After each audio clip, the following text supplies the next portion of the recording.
There comes a single, defining moment in every woman's life when she realizes that being good is just a pretty word for being used. Stop begging for a seat at a table where you aren't even respected, my dear.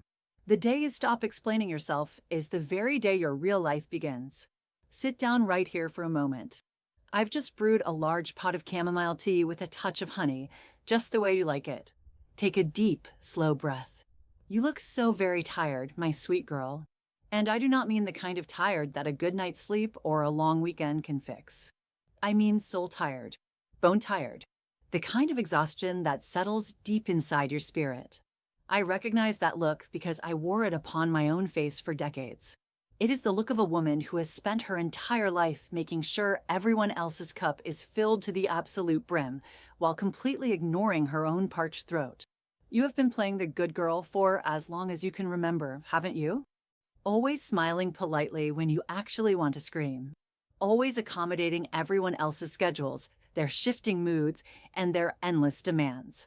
Never complaining. Swallowing your own needs and your own voice so that you do not rock the boat.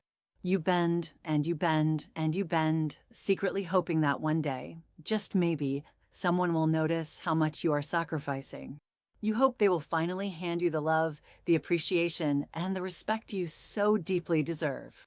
But let me tell you a hard truth, a secret that took me over 80 years of living, hurting, and healing to fully comprehend. They will never notice your sacrifice because they have become entitled to it. They will just keep taking until there is absolutely nothing left of you but an empty shell. Society raises young women to be accommodating, to be soft, to be the glue that holds everyone else's chaotic lives together. But we are never taught what to do when that glue starts to burn our own hands. Today, sit with me. Drink your tea. We are going to talk about putting an end to that cycle. When I was your age, I was the absolute pillar of my family. I was the good wife, the good mother, the perfect, dutiful daughter. I kept a spotless house where the floor shined. I cooked 3 hot meals a day entirely from scratch, and I made sure my late husband's shirts were pressed perfectly without a single wrinkle. I listened to my friends' endless problems for hours on the telephone, offering comfort I never received in return. And I rushed over to my mother's house the second she snapped her fingers, no matter what I was doing. I truly believed that by being perfect, by being good, I was securing my place in their hearts. I thought I was paying the rent for my existence on this earth. I remember the breaking point so vividly. It was a cold, bitterly gray Tuesday in November of 1968. A terrible storm was raging outside, shaking the windows. I was standing in my small kitchen, shivering uncontrollably with a terrible fever. I was utterly exhausted, my bones aching with every single movement. Yet, there I was, standing over the hot stove making a complicated, heavy pot roast because my husband expected a traditional meal on the table at 6 o'clock sharp, regardless of how I felt. The baby was upstairs crying relentlessly. The telephone was ringing off the hook. It was my mother, leaving messages demanding to know why I hadn't visited her that week to bring her heavy groceries. And suddenly, as the savory gravy bubbled on the stove and the freezing rain violently hit the window pane, I just froze. Time seemed to stop. I looked out at the bleak, gray sky, and I realized something absolutely terrifying. I was evaporating.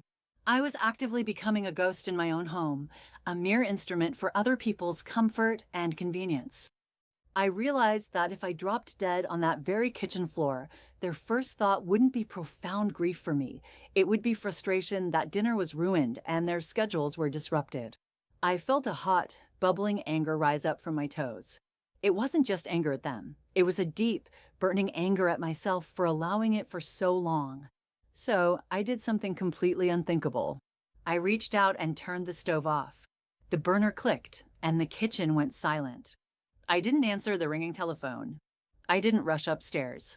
I took off my stained apron, left it in a heap on the counter, walked slowly into my bedroom, locked the heavy wooden door behind me, wrapped myself in a thick quilt, and I went to sleep. The world did not end, my dear. My husband came home, found the locked door, and had to make himself a cold sandwich in the quiet kitchen. My mother eventually stopped calling when she realized I would not answer.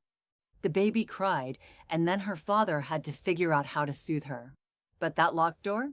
That was the very first boundary I ever set in my entire life. That was the day the obedient, long-suffering, good girl finally died.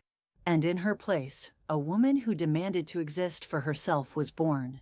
The days and weeks that followed were not easy.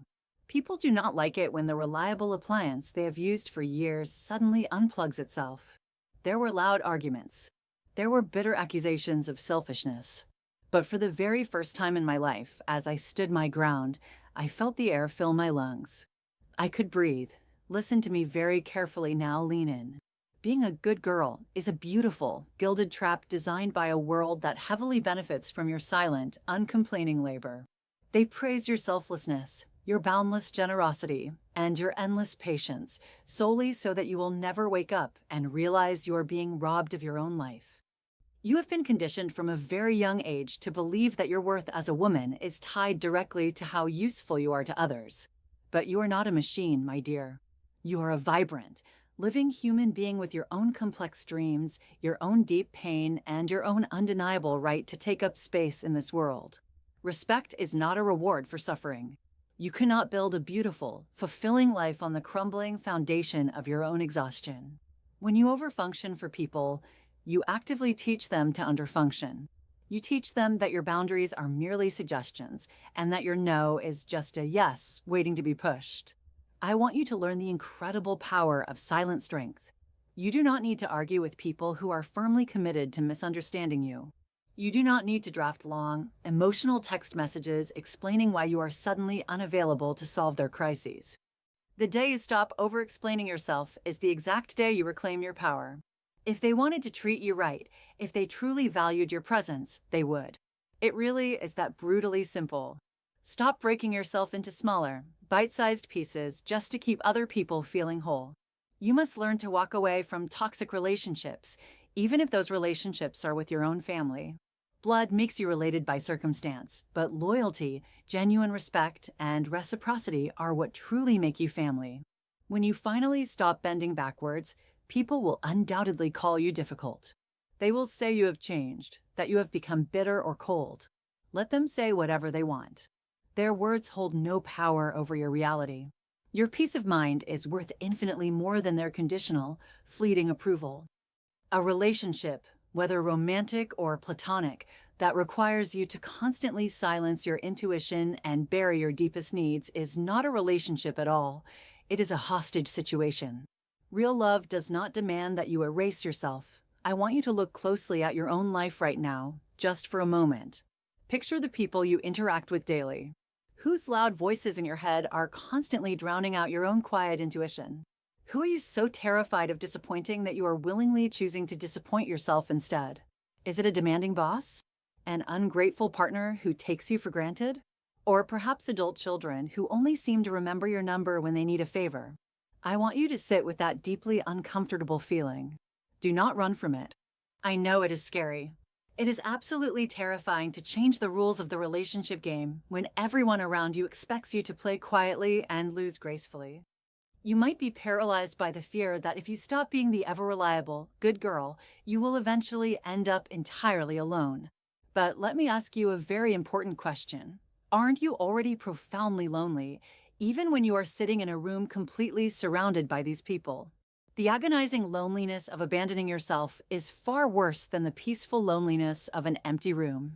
Do not wait until your hair is silver and your hands are wrinkled, like mine, to finally realize that your voice matters. I look back at my youth and I deeply mourn the years I spent trying to be palatable, trying to be easy for others to swallow. I do not want you to carry those same heavy regrets into your later years. I want you to wake up tomorrow morning, walk into the bathroom, look directly into the mirror, and finally meet the incredible woman you were always meant to be. She is still in there, buried under years of obligations. She is just waiting for you to give her permission to speak. So tomorrow, when the heavy world comes knocking and asks you to shrink yourself down to make them comfortable, I want you to stand up tall. When they boldly ask for your precious time and energy, and you have none left to give, I want you to look them in the eye and say the word no. Remember, no is a complete sentence. It requires no justification. Let them be disappointed. Be the villain in their story if it means finally being the courageous hero in your own. You have served your time in the suffocating prison of people pleasing. The door is unlocked.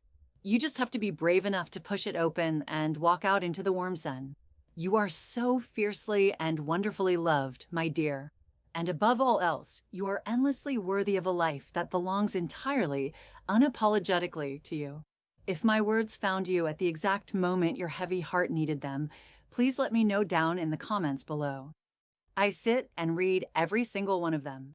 Tell me your own story. Tell me about the day you decided to stop being a good girl. We can heal from these burdens together.